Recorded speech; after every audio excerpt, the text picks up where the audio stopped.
Bismillahirrahmanirrahim. Alhamdulillahirabbil alamin wassalatu wassalamu ala asyrafil anbiya'i wal mursalin wa ala alihi wa sahbihi ajma'in. Subhanaka la ilma lana illa ma 'allamtana innaka antal alimul hakim. Rabbi shrah li sadri wa yassir li amri wahlul 'uqdatam min lisani yafqahu qawli, amma ba'd. Alhamdulillah ala ni'matil Islam, alhamdulillah ala ni'matil iman, wa kafa biha min ni'mah. Alhamdulillah, segala puji bagi Allah Subhanahu wa taala yang menyehatkan kita, menyempatkan kita, memberi kita nikmat Islam iman, memberi kita nikmat untuk bersambung selalu dan selalu kepada Nabi kita, Nabi Muhammad sallallahu alaihi wasallam, dengan ibadah-ibadahnya, dengan akhlak-akhlaknya, dengan ilmu-ilmunya, dengan segala sesuatu yang Nabi Muhammad wariskan kepada kita semuanya, berupa kehidupan yang baik bagi siapapun yang beriman kepada Allah Subhanahu wa taala dan mengikuti jalan syariatnya Nabi kita Nabi Muhammad sallallahu alaihi wasallam. Pilihan hidup untuk berpasrah dengan Islam, pilihan hidup untuk manut sama aturannya Nabi, pilihan hidup untuk mensejahterakan zahir batin kita, ini adalah perkara-perkara yang dibawa oleh Nabi Muhammad sallallahu alaihi wasallam. Segala sesuatu yang jenengan gak akan pernah melihat celah di dalamnya, jenengan gak akan pernah melihat kekurangan di dalamnya. Tidak ada satupun dari aturannya Allah Ta'ala itu kurang, karena aturan tersebut bukan dibuat oleh manusia tapi dibuat oleh Sang Pencipta.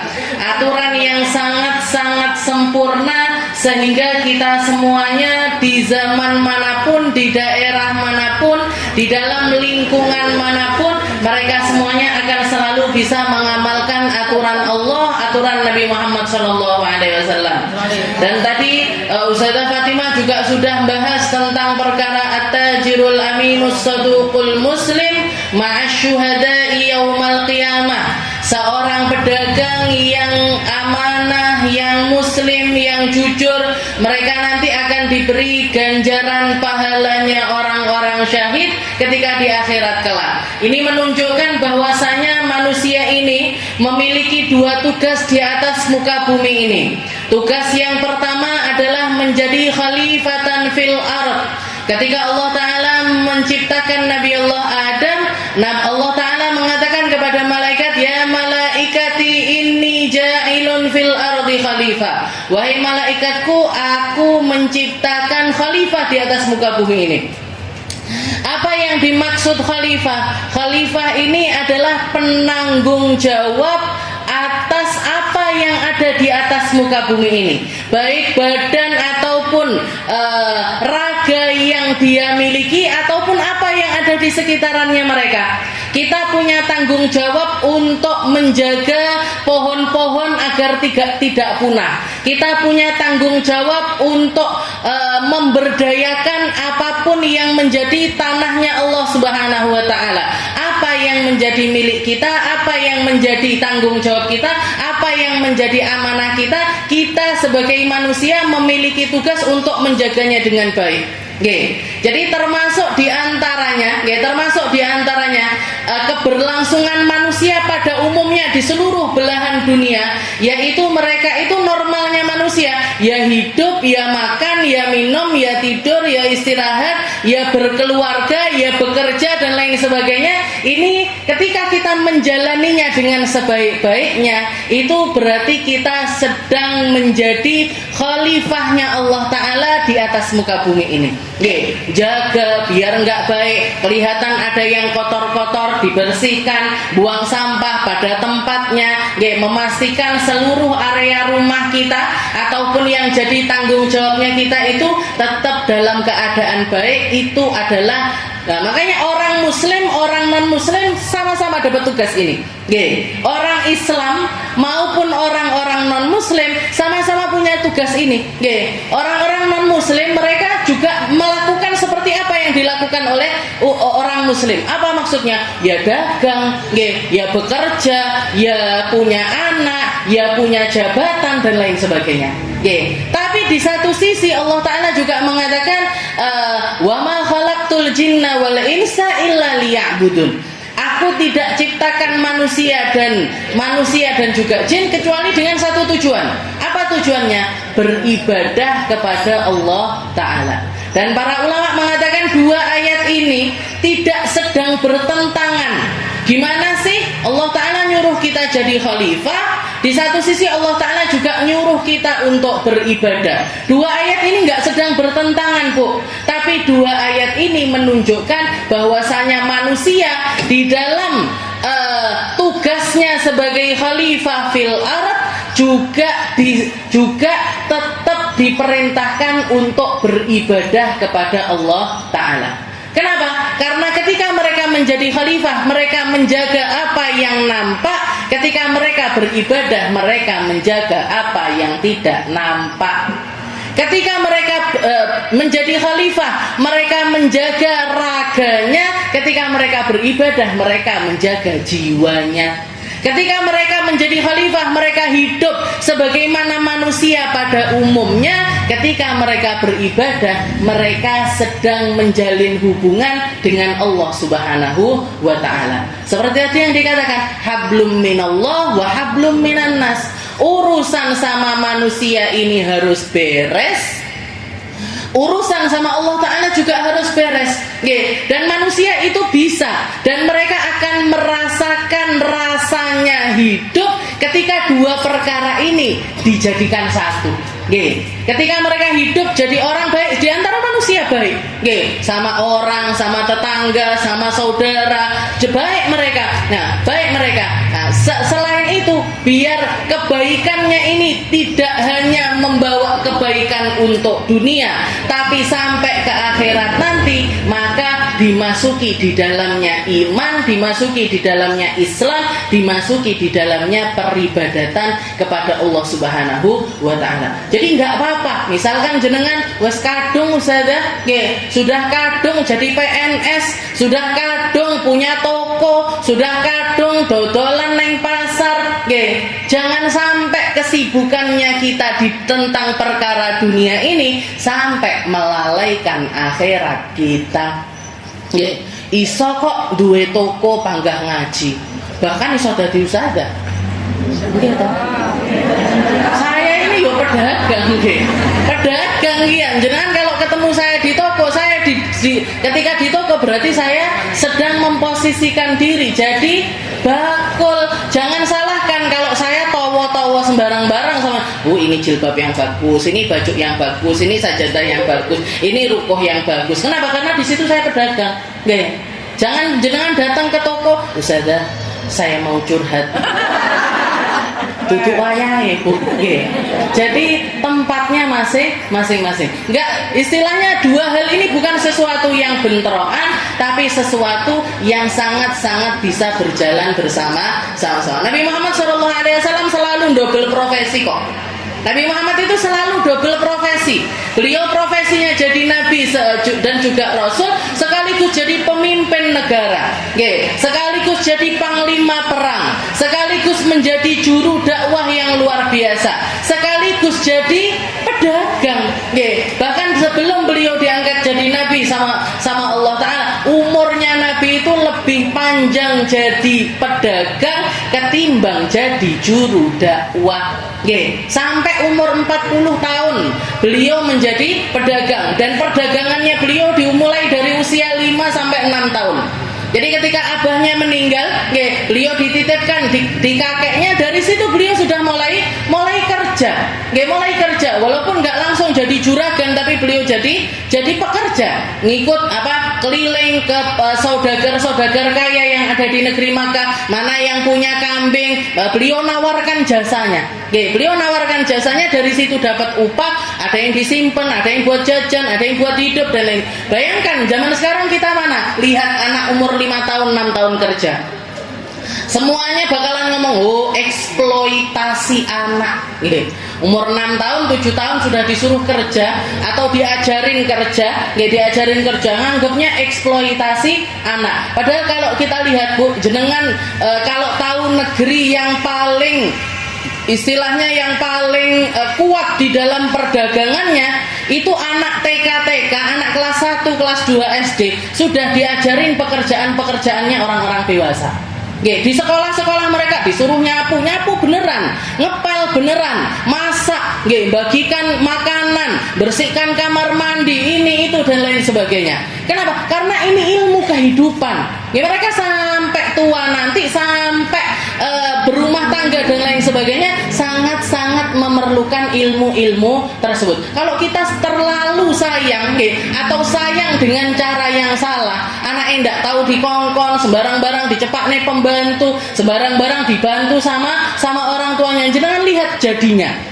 Jangan lihat jadinya. Jadi generasi-generasi pemalas yang nggak ngerti penggawean rumah, nggak ngerti kelihatan rumah kotor, nggak kerentek di dalam hatinya untuk bersihkan. Kelihatan piring-piring kotor, nggak kerentek untuk cuci piring. Kelihatan ini berantakan, nggak pengen membereskan. Kenapa? Nggak ada di dalam otak mereka. Mereka nganggapnya, oh itu bukan urusan saya. Jangan lihat di Cina, di Jepang, anak umur 5 tahun, 6 tahun di sekolah-sekolah mereka itu diajarin tugas-tugas yang semacam itu. Itu ilmu kehidupan dan bukan sesuatu yang buruk untuk kita itu melatih mereka, karena kita pasti bakalan berpisah sama anak kita. Nah, jadi sebelum terlambat, anak umur nggak apa-apa, istilahnya umur di bawah 10 tahun, tapi yang penting nggak disuruh yang sulit-sulit. Terus jenengan, katanya Ustazah suruh kerja. Oh ya udah, anak umur 6 tahun disuruh nyuci spray. Udah iso. Atau disuruh setrika spray. Nah, saya aja kerepotan. Harus butuh bantuan 2 orang. Lah kok anak. Jadi diajarin mulai dari yang kecil-kecil. Kak, mulai umur 6 tahun, 7 tahun itu sudah mumayyiz kan biasanya. Sudah bisa makan sendiri, bisa minum sendiri, bisa cebok sendiri. Mulai diajarin, ayo Kak, habis makan yang sudah dimakan dicuci piringnya. Kalau habis mainan diberesin mainannya. Kalau numpahin sesuatu dilapi itu yang tumpah itu tadi. Kita ajarkan mereka hal-hal basic. Basicnya orang hidup itu ya kayak gitu. Harusnya orang hidup itu sebagai khalifah, dan itu adalah perintah dari ini, ja'ilun fil ardi khalifah. Kalian itu hidup jadi manusia yang gimana ya Allah? Jadi manusia yang benar. Jadi manusia yang benar, jadi manusia yang hidup dengan dan itu tidak bertentangan dengan aturannya Nabi Muhammad SAW. Dan juga termasuk di dalam kitab ini tadi nyambung semuanya. Jadi katanya guru saya Habib Umar bin Hafid, beliau mengatakan yuratib wa yunaddim kullum minna masarif dakhli liyadmina sarfaha fil makanil munasib wa yasrifu fi ma huwa aula. Seperti yang kita bahas di minggu yang lalu, kita sebagai manusia, kalau tadi Ustazah ngomongin tentang perdagangan, produktivitas, nyari harta, nyari dunia. Ketika kita bekerja, di satu sisi sesuatu yang nggak kalah penting setelah kita punya harta, adalah merapikannya dengan sedemikian rupa. Manajemen keuangan. Manajemen keuangan. Katanya para ulama, at-tandim fil ma'isyah, nata harta kita, nata dari apa yang gaji bulanan atau gaji harian, sesuatu yang masuk dari pendapatan kita, itu nisful ma'isyah, itu sudah separohnya PR kehidupan. Jenengan nggak istilahnya kalau keuangan itu diatur, kita rapi di dalam keuangan kita, itu setengah beban hidup itu sebenarnya sudah beres.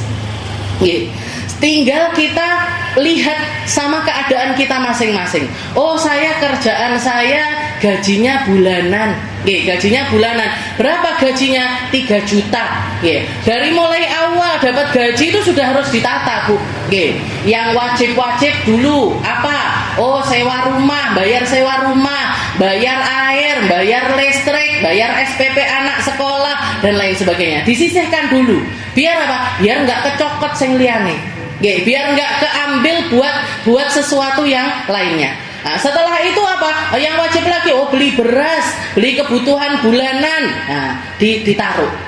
Setelah itu yang selanjutnya, anak saya kemarin misalkan pengen beli HP-nya rusak, pengen beli HP, dilihat. Ini tidak bisa ini kalau langsung beli. Kalau langsung beli, dicicil. Misalkan bulan ini jenengan ambilkan 200.000 ditabung. 200, nanti bulan depan 200 lagi. Bulan depannya lagi 200 lagi. Sudah dapat budgetnya baru dibelikan. Jadi jangan kalau anak minta jangan langsung dituruti. Berapa? HP-nya harga berapa? 3 juta. Ya sih stop genan. 1 bulan ini jenengan hidup pakai apa terusan? Gitu. Nah, jadi mata kehidupan itu sudah separuh PR hidup itu sudah selesai. Nah, kalau pendapatannya harian ya sudah berarti per hari itu ditata. Tahunan nggak ada kayaknya. Ada yang gajinya tahunan? Serem banget kalau gajinya sampai tahunan. Nah, kalau misalkan saya sama suami kerja, ini nasihat yang saya sering kali dengar dari abah saya. Kalau ketemu sama suami istri yang dua-duanya itu kerja. Yang dua-duanya itu kerja. Ini yang istrinya kerja, yang suaminya juga kerja. Kata abah beliau itu sering nasihati kalian kerja. Ya, biasanya kan kalau istilahnya umur 20-an, manten masih 2 tahun, 3 tahun, belum punya rumah dan lain sebagainya, itu beliau nasihatnya selalu seperti ini. Kalian kerja berdua. Dengan gaji yang masing-masing itu insya Allah cukup buat hidup. Karena biasanya belum punya anak atau anaknya masih satu, keperluannya belum banyak. Nanti gini, kalian atur seperti ini, gaji salah satu dipakai buat hidup, gaji yang satunya lagi ditabung. Buat apa Beb? Kalian apa nggak pengen beli tanah? Kalian apa nggak pengen bikin rumah? Kalian apa nggak pengen punya tempat tinggal sendiri? Ya pengen. Ya sudah, itu nggak akan berapapun pendapatan kalian. Kalau kalian nggak memanagenya sampai kapanpun nggak akan punya rumah. Tapi kalau misalkan di manage dengan benar, terus hemat di dalamnya, nggak foya-foya, nggak sembarangan beli sesuatu, pasti bakalan bisa keturutan dari apa yang kalian inginkan di dunia. Jadi seperti itu, salah satunya. Dan banyak yang istilahnya gajinya nggak seberapa, UMR-nya Tulungagung itu kan nggak tinggi. Tapi kalau ditoto dapat Bu. Para ulama bahkan Nabi Muhammad juga mengatakan ma'ala maniktasot. Ma'ala maniktasot. Ma faqara maniktasot. Orang yang hemat itu nggak mungkin jadi orang fakir. Orang yang hemat, bukan orang yang pintar kerja atau yang kerja keras, bukan. Tapi orang yang bisa berhemat, mereka akan menjadi orang, mereka nggak akan pernah tersentuh kefakiran. Tapi ditoto itu tadi. Dan kalau misalkan kita nggak bisa nirukan Nabi Muhammad secara 100%. Kalau Nabi Muhammad itu kan gaya hidupnya benar-benar minim sekali, dikirim semuanya ke akhirat. Jadi minim sekali beliau itu ketika Rasulullah di Mekah, beliau mengatakan, uridat alayya badha'u Makkah dhahaban. Seluruh gunung-gunung yang ada di negeri Mekah ini sudah pernah menawarkan dirinya untuk mengeluarkan emas-emas mereka untuk saya. Niki lek sing ngomong gunung-gunung ngomongnya ke jenengan, kira-kira jenengan ngomong apa enggak? Enggak nolak. Ini bedanya kita sama Nabi Muhammad SAW. Makanya Imam Busiri sampai mengatakan warawadatsul jibalu syummu min dhahabin an nafsihi fa araha ayyama syamam. Katanya Imam Busiri, rawadatu bukan cuman menawarkan loh. Gunung-gunung ini bukan menawarkan, tapi merayu-rayu Nabi untuk Rasulullah ini biar mau mengambil kekayaan alam yang ada pada mereka. Gunung-gunung ini nawarin, ya Rasul, saya punya berlian tersembunyi di sini, silahkan ambil. Ya Rasul, saya punya emas di sini, silahkan ambil. Ya Rasul, saya punya minyak bumi di sini, silahkan ambil.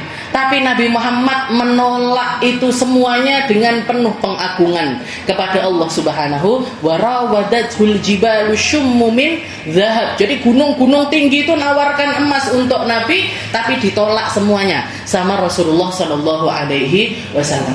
Nabi Muhammad beliau jadi katanya beliau uridat alayya batha'u Makkah. Jadi gunung-gunung yang ada di Mekah itu menawarkan emas kepada diriku. Tapi katanya Nabi, walakin akan tetapi aku tolak mereka semuanya, wa aqul ilallah, dan aku mengatakan kepada Allah Ta'ala, bal aju'u yauman wa ashba'u yauman. Ya Allah, saya memilih hidup kadang-kadang lapar, kadang-kadang kenyang. Kenapa wahai Muhammad? Biar aku ketika kenyang aku bisa bersyukur, ketika aku lapar aku bisa bersabar. Karena orang kalau kenyang terus rata-rata lupa untuk syukur. Orang-orang kalau keturutan terus kadang lupa kalau itu adalah sebuah kenikmatan. Orang kalau dapat terus-terusan lupa kalau itu sesuatu yang sangat-sangat berharga dari Allah Subhanahu wa taala. Sesuatu yang sangat-sangat berharga dari Allah taala. Sesuatu yang kita dapat terus-terusan, itu seringkali melalaikan diri kita. Kita kadang-kadang lebih bisa berterima kasih sama orang lain ketimbang terima kasih sama orang tua kita. Kita kadang-kadang malah kelihatan kebaikan-kebaikan kecilnya orang lain ketimbang kebaikan yang diberikan sama suami kita. Lek koncone ngekei coklat siji, makasih ya. Atau bakso sak mangkok, makasih ya. Bapak-bapak ini yang ngasih gajinya seluruhnya ke jenengan. Panglah sak mene.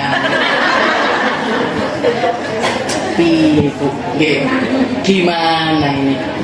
Gimana ini nasibnya keluarga ini kok kayak gini? Jadi sesuatu yang bukan cuman harta yang diberikan sama suami kita, perlindungan, keturunan dan lain sebagainya.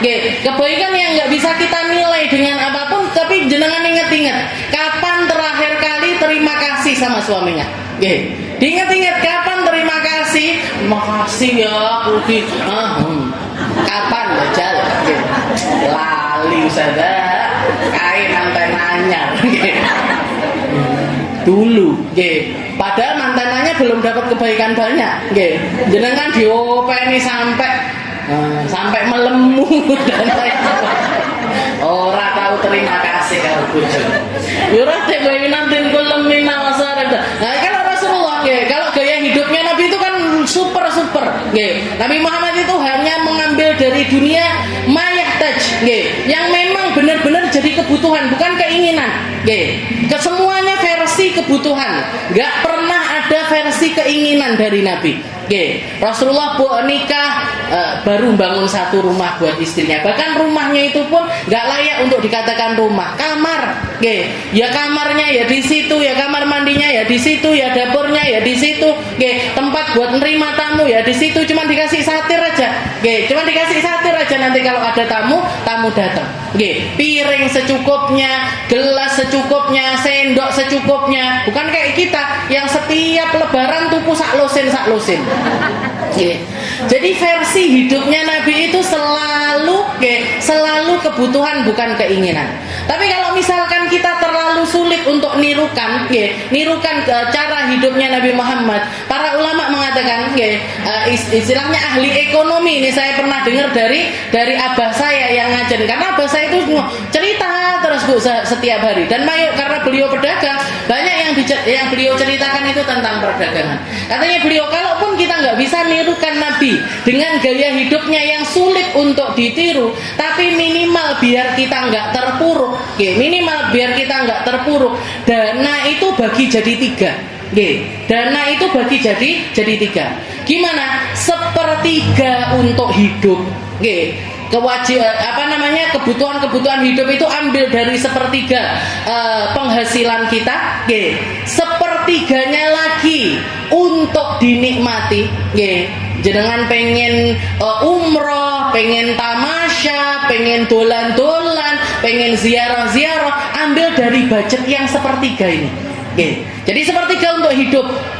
Kalau dana kita cuman cukup buat yang hidup ini aja, ya jangan pengen yang kedua. SPP ne anake orang kebayar, budal dolan dhisik dhewe. Nah, ini penyakitnya banyak sekali nih guru-guru mana aja. Guru-guru sekolahan itu banyak curhat ke saya. Aduh, Ustazah, orang-orang kayak gini nih biasanya SPP-ne nunggak berbulan-bulan, tapi kalau rihlah bayarnya nomor 1. Diajak dolan atau tamasya itu bayarnya dhisik dhewe. Ini loh tunggakane nggak kebayar-bayar. Nah, ini berarti apa? Molak-malik, Bu. Cara hidupnya itu kebolak-balik. Nggak apa-apa kita itu ngomong, maaf anak saya nggak ikut tamasya. Kenapa, Bu? Nggak ada budgetnya, Ustazah. Nggak punya duit saya masihan. Ini buat hidup aja saya masih keroyo-royo. Nggak perlu sungkan, Bu. Nggak perlu sungkan. Kalau misalkan pengen memenuhi, ya berarti kerja lebih mempeng lagi. Jadi kalau longgar keuangan kita, sepertiga dipakai buat hidup. Yang wajib ini. Setelah itu yang kedua buat dinikmati. Buat dinikmati ini nggak harus setiap bulan. Bisa jadi setahun sekali, bisa jadi 2 tahun sekali, bisa jadi 3 tahun sekali, tapi ditabung. Sing milih umroh nabung, Bu, buat umroh. Yang pengennya haji nabung buat haji. Walaupun ini bukan suatu kewajiban yang Allah Ta'ala wajibkan langsung, manistata'a ilaihi sabila, katanya Allah Ta'ala yang mampu. Berarti apa? Berarti setelah budgetnya itu setelah yang wajib ini tadi. Setelah itu yang sepertiga buat apa? Yang sepertiga untuk akhirat kita, buat perjuangan. Buat perjuangan. Kalau jenengan punya tanah banyak, beberapa diwakafkan. Ini saya tak wakafkan buat masjid, tak wakafkan buat musola, tak wakafkan buat pesantren. Nah, itu dari budget yang mana? Dari budget yang sepertiga itu tadi. Jangan sampai jenengan nggak punya rumah, duit tanah diwakafkan langsung. Nah, ini anak-anaknya bakalan protes. Piye toh? Bapak ibu ini gimana? Kita masih ngontrak sana ngontrak sini, kebeli rumah dijadikan masjid. Nah, kan ya lucu. Jadi kalaupun misalkan kita mau menatanya sedemikian rupa seperti itu. Jadi sepertiga buat hidup, sepertiga buat gaya hidup istilahnya, atau buat sesuatu yang lebih dibandingkan yang wajib. Nah, sepertiganya lagi buat perjuangan. Jadi ada yang dikirimkan ke akhirat. Ada yang jadi jariahnya kita, ada yang akan kita panen di akhirat nanti. Kalau nirukan Rasulullah SAW sulit sekali. Sulit sekali dan sepertinya terlalu berat untuk kita. Jangan kuat nopo. 3 hari nggak makan, perutnya disumpeli pakai batu. Nah, ini gaya hidupnya Nabi. Bal aju yauman wa ashba'u yauman. Saya memilih untuk sesekali lapar, sesekali kenyang, agar aku ketika kenyang aku bersyukur, ketika aku lapar aku bersabar. Jadi tahu kedua makna tersebut. Setelah itu yuratib wa yunadim, ditata. Jadi dana itu ditata, menyusun dan mengatur pendapatan kita agar dapat dipastikan bahwa kita membelanjakannya untuk hal yang sesuai dan prioritas dalam kehidupan kita. Dan yang berikutnya nub'idun nadhar wa nu'id lil mustaqbal. Jadi segala sesuatu itu ketika kita melihat segala perkara, kita harus meluaskan pandangan kita. Jadi jangan jadi orang yang cupet, jangan jadi orang yang melihatnya itu pendek, jangan jadi orang yang memandang sesuatu itu dengan cara yang kecil sekali. Tapi luaskan pandangan kita. Luaskan pandangan kita. Ketika kita meluaskan pandangan kita, nggak akan masuk di dalamnya suudon. Nggak akan masuk di dalam diri kita suudon. Kayak misalkan ini tadi, ketika kita majelisan kayak gini, saya kan melihat berbagai macam hal. Saya lagi ngomong ini, saya melihat berbagai ibu yang di sini keluar, ini tadi juga keluar. Kalau misalkan saya jadi orang yang cupat, wong iki gak gelem ngrungokne aku. Saya lagi ngomong kok ditinggal-tinggal. Tapi kalau kita meluaskan pandangan kita, oh barangkali ada kabar sesuatu di HP-nya. Oh barangkali dia punya tugas yang lainnya. Oh barangkali anaknya lagi kenapa. Jadi ada sesuatu hal yang memang mereka harus keluar secepatnya. Nah, jadi istilahnya, kalau kita memposisikan diri jadi orang yang semacam itu, nggak gampang suudon, Bu. Delok koncone kok orang guyu karo aku. Oh, mungkin matanya minus gitu. Gak ketok. Gak kelihatan saya di sini, nggak kelihatan kayaknya. Kenapa ya kok nggak senyum lagi sama saya dia? Oh, mungkin dia lagi suntuk, lagi sumpek, ada perkara yang lagi dipikirin, jadi nggak bisa senyum kayaknya.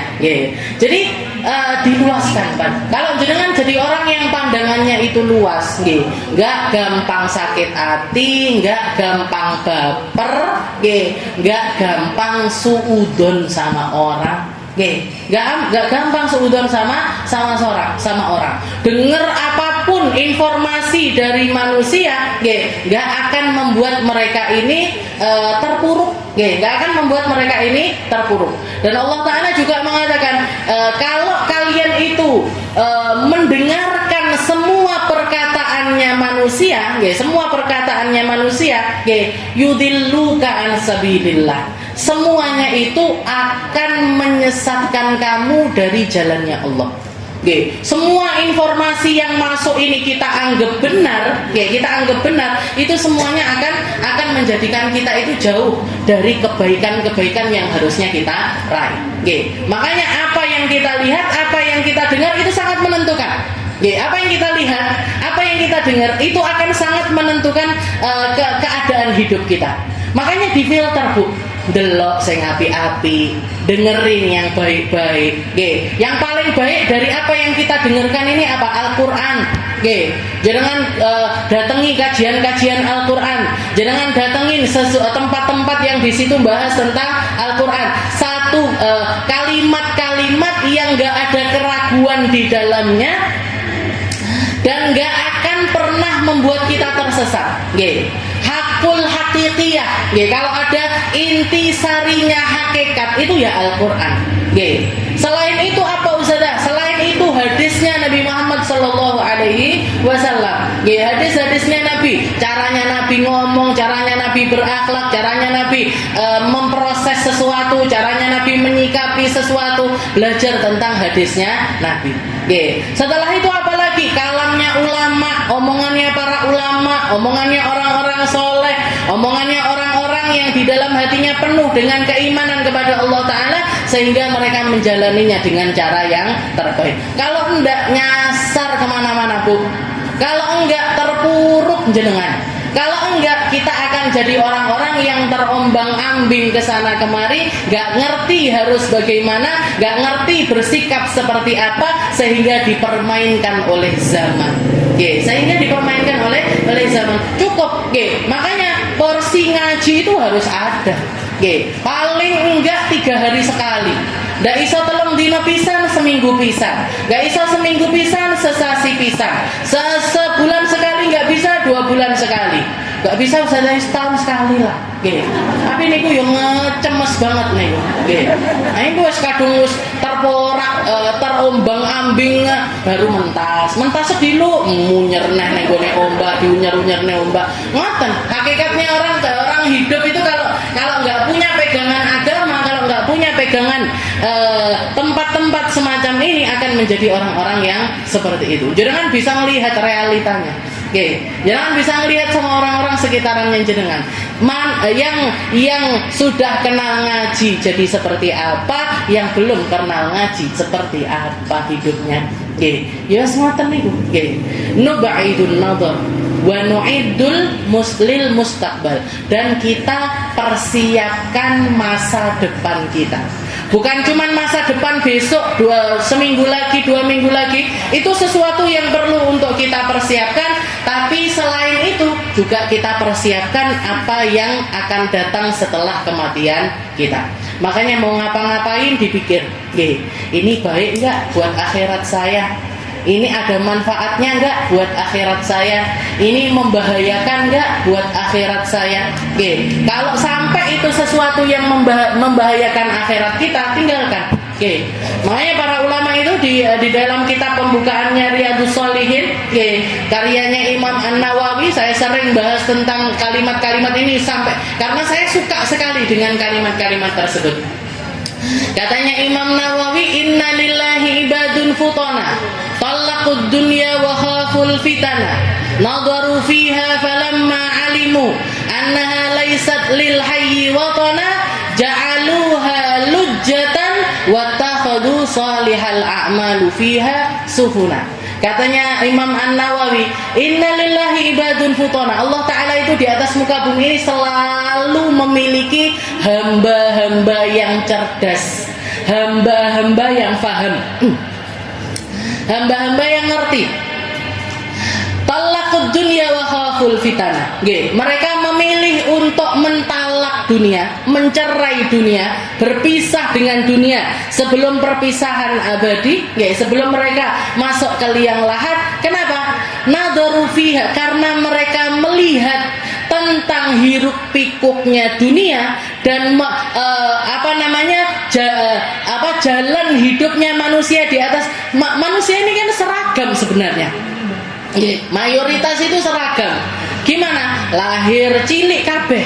Ada yang lahir langsung gede, lahir kecil semuanya, lemah semuanya, makan aja nggak bisa, makan aja nggak bisa, ngunyah aja nggak bisa, nggak punya gigi semuanya.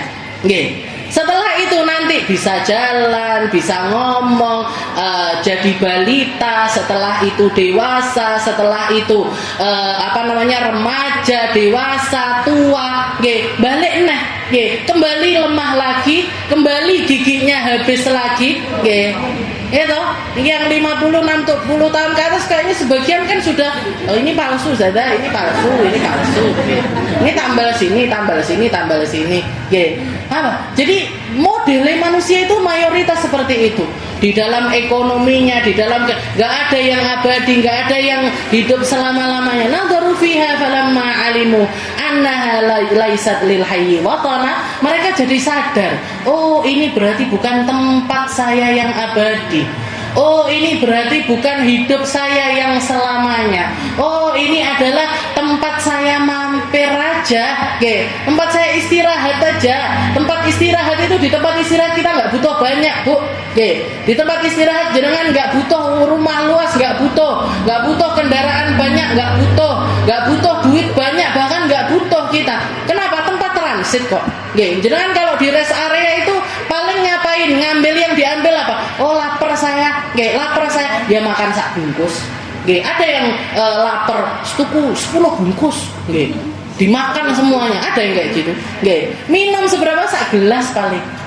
Ini orang-orang yang cerdas tahu kalau dunia ini cuma tempat transit. Nggak perlu kita ngambil banyak-banyak, itu nggak perlu. Nggak perlu kita ngumpulin banyak-banyak, nabung banyak-banyak, itu nggak perlu. Nggak perlu jenengan punya saldo rekening bermiliar-miliar sampai triliun-triliun, itu nggak perlu, Bu. Yang cerdas yang gimana? Punya duit dibelanjakan, untuk sesuatu yang bermanfaat. Kalaupun nabung untuk sesuatu yang ingin kita nikmati untuk diri kita dan bisa kita tuai pahalanya di akhirat nanti. Saya pengen pergi ke Jepang, apa nggak boleh? Sudah boleh, silahkan jenengan ke Jepang. Tapi niatnya ditoto. Niatnya buat apa? Oh niat saya pengen sujud di Jepang, biar nanti tanahnya Jepang juga bersaksi kalau saya pernah sujud di situ. Masih asli ini tidak usah atuh-atuh nengkene ya iso. Saya pengen ngerasakan kulinernya Jepang. Apa nggak boleh? Allah Ta'ala bilang, siru fil ardi wa kulu, kulu washrabu. Katanya Allah Ta'ala, silahkan makan, silahkan minum. Nggak apa-apa jenengan kulineran, tapi niatnya ditoto. biar ngerasain. Setelah itu dipakai, ketakwaannya dipakai, makannya yang halal, makanannya yang terjaga dan lain sebagainya. Aturannya agama ini jangan dilepaskan. Oke, nadharu fiha falamma alimu annaha laysat lil hayyi watana ja'aluha lujjatan. Sehingga mereka hanya menjadikan dunia ini kayak ombak. Oke, ombak yang mengantarkan mereka ke akhiratnya Allah Ta'ala. Wattakhadhu sholihal a'mali fiha sufuna. Mereka menjadikan amal-amal soleh sebagai perahu-perahu yang mengantarkan mereka kepada Allah Subhanahu wa Ta'ala. Jadi hartanya dipakai buat perahu, ilmunya dipakai buat perahu, anak-anaknya dijadikan perahu, keluarganya dijadikan perahu. Perahu untuk apa? Perahu yang mengantarkan mereka menuju Allah Subhanahu wa Ta'ala. Sehingga mereka menjadi orang-orang yang paling tidak punya penyesalan di akhirat. Jadi orang-orang yang berbangga dengan pertemuannya dengan Allah Subhanahu wa Ta'ala. Menjadi orang-orang yang puas menjalani kehidupannya karena mereka akan menikmatinya langgeng sampai akhirat nanti.